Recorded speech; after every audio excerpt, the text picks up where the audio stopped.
করবেন আমার একটা ফ্লাইং কিস। অনেক সুন্দর জায়গা, পারলে ঘুরতে আইসেন। প্লিজ সাপোর্ট আস। আজকের ব্লগটা আপনাদেরকে গ্রামের মাঝে নিয়ে যাওয়ার মতো একটা ব্লগ হবে, আর এই ব্লগটা অবশ্যই শেষ পর্যন্ত দেখবেন, অনেক মজা পাবেন। আর আমরা কী করেছি সব শেয়ার করব। সো হ্যালো এভরিওয়ান, আসসালামু আলাইকুম, this is me Nahida Akter Mohu. চলে এসেছি নতুন ব্লগ নিয়ে। আর আমার আজকের ব্লগটা একটা ঘোরাফেরার। সো এটা ছিল আমার অফিস কলিগদের সাথে, অ্যান্ড আমরা সেদিনকে গিয়েছিলাম জল ও জঙ্গলের কাব্য। সো এই জায়গাটা এত সুন্দর, আমি বলবো কিভাবে আমি জানি না। সো পুরো নেচার বেসড, আর এখানে সব কিছু আছে, কি নাই। হ্যাঁ, এটা ছিল আমাদের সকালবেলার নাস্তা, যেখানে পিঠা, পরোটা, রুটি সহ অনেক কিছু। অ্যান্ড দেন খাওয়া দাওয়া করার পর আমরা একটু রেস্ট নিলাম। ওইটা দেখেছেন, ওটা কিন্তু একদম পুকুরের উপরে করা, এত সুন্দর ওই জায়গাটা। ওখানে আমরা অনেকক্ষণ শুয়েছিলাম, বসেছিলাম, মানে অস্থির জায়গা। আর এই বড় গাছটার উপরে তো আমরা উঠেই গিয়েছিলাম।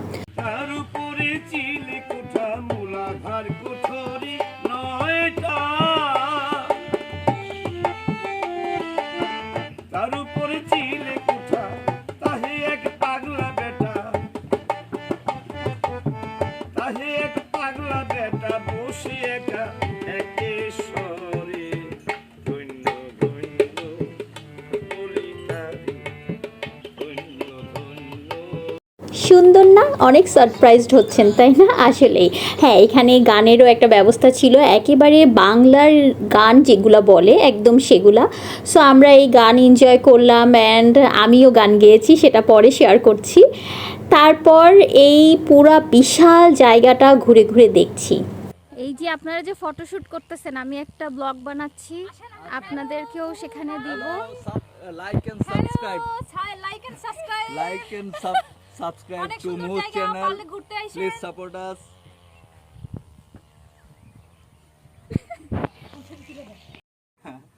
ভিডিও যে ব্লগার আছে তো, এই ভিডিও করেন, নৌকা চালাইতেছে।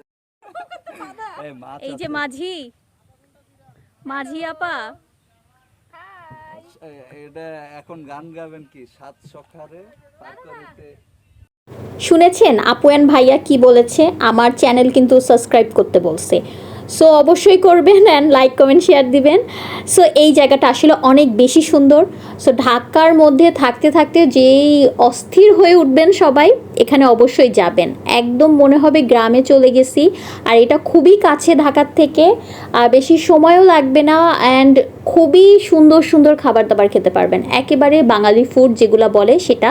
সো এখানে বসে বসে আপনি মনে হয় একটা বেলাই পার করে দিতে পারবেন, এত সুন্দর বাতাস, এত বাতাস, একদম নিরিবিলি, কোনো কিচ্ছু নাই, শুধু পাখির আওয়াজ শুনবেন আর নিজেরা যেটা গল্প করবেন সেটাই, এর বাইরে আর কিচ্ছু নেই।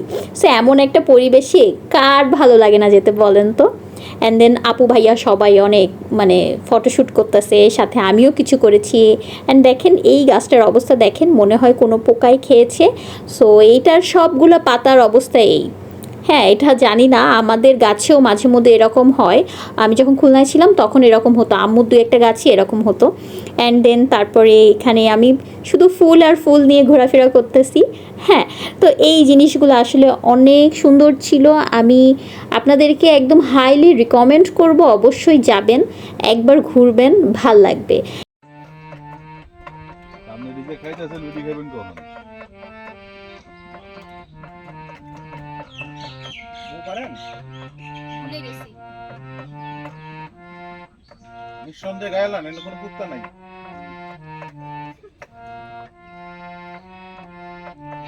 এই যে ভুলে গেছি।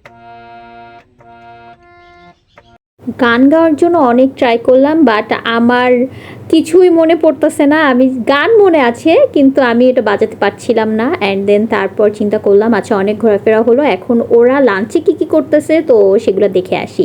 তো ওদের লাঞ্চের জায়গা, মানে ওদের কিচেন সাইডটা হচ্ছে এইটা। অ্যান্ড এত বড় জায়গা, আপনি ঘুরে ফিরে খুবই শান্তি পাবেন, খুবই মজা লাগবে। আর একেবারে আমার একদম ছোটোবেলার কথা মনে পড়ছে, নানু বাসার কথা মনে পড়তেছে। দেখেন কি বড় সড়ো, মানে এগুলো সবগুলো ওদের রান্নাঘর। আর এখানে অনেকগুলা চুলা আছে, আমি সেগুলো আপনাদের সাথে শেয়ার করব। তার আগে দেখেন কুমড়ার বড়ি বানিয়ে সেটা রোদে শুকাতে দিয়েছে চালের উপর, সাথে চালের গুঁড়ি, এটা লাউ শাক। তো তো সব কিছু মিলে এত সুন্দর। অ্যান্ড দেন আমি চিন্তা করলাম আচ্ছা ওদের তাহলে কিচেনে একটু যাই, ওরা কি করতেছে সেটা দেখি। অ্যান্ড এই যে দেখেন, এটা কি কলমি শাক?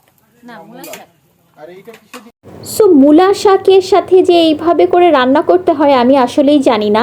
সো আমি কখনো এরকম শাক কচলিয়ে রান্না করি না, আপনারা যদি করে থাকেন অবশ্যই আমাকে জানাবেন। আর এদের এই মাছগুলা সম্পূর্ণ এরা একদম পুকুর থেকে ধরেছে, টাটকা মাছ পুকুর থেকে ধরে নিয়ে এসেই এরা ম্যারিনেট করে রেখেছে। অ্যান্ড এগুলো দিয়েই আজকে আমাদের লাঞ্চ হবে।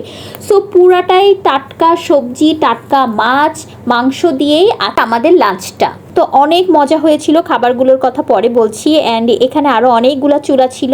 সো টিম যদি আরও বড় হয় তখন এই চুলাগুলো তারা ইউজ করে, যেহেতু আমাদের ছোটোখাটো একটা টিম গিয়েছিলাম, তো আমাদের এই এতগুলো চুলা মানে এই কয়জন মানুষের জন্য এতগুলো চুলা জ্বালানোর আসলে কোনো দরকারই নাই। অ্যান্ড দেন তারপরে এদের এই বড় পুকুরটার কাছে গিয়েছি। পুকুরে এত সুন্দর শাপলা ফুল ফুটেছিল কি বলবো, মানে অনেক সুন্দর লাগতেছিল। আমি এই পুকুর পাড়ে অনেকক্ষণ ধরে বসেছিলাম। এই যে দেখেন সুন্দর না? আমার খুব মনে চাচ্ছিল একটা ফুল তুলি, তারপরে ভাবলাম যে না থাক, ফুলটা তুললে নষ্ট হয়ে যাবে কয়েক ঘন্টা পরে, তার থেকে এখানেই থাকলে ভাল লাগবে। অ্যান্ড দেন এই পাশটায় আবার থাকার জায়গা আছে রাতের বেলা, আর দোলনা ছিল, আমি দোল খাচ্ছিলাম। সো এইগুলো হচ্ছে রাতের বেলা থাকার জন্য যে স্পেসগুলা সেগুলা এগুলা। সো এখানে থাকা যেতে পারে। আর এখানে কিছু দূর পর পর এরকম হাত ধোয়ার ব্যবস্থাও তারা করে রেখেছে। তো অনেক বিশাল জায়গা, আর সাথে ফ্যাসিলিটিসও অনেক বেশি আছে। মানে গ্রামের মধ্যে আপনি থাকবেন, অনেক ভাল লাগবে। হ্যাঁ, যদি রাতের প্ল্যান করেন ভালো, তবে আমি আসলে রাতে ওখানে তো আমাদের থাকা হয়নি। আর আমরা একবার চেয়েছিলামই ফুল ফ্যামিলি ট্রিপ একটা ওখানে দিব, হ্যাঁ খুব শুরু হয়েছিল।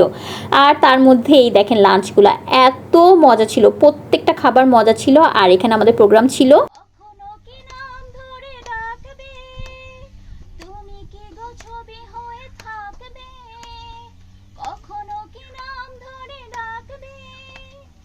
সো এই ছিল আমার ব্লগ। আমি আশা করছি আপনাদের হয়তো বা ভাল লাগবে, ভাল লাগলে অবশ্যই লাইক কমেন্ট শেয়ার করবেন। টাটা।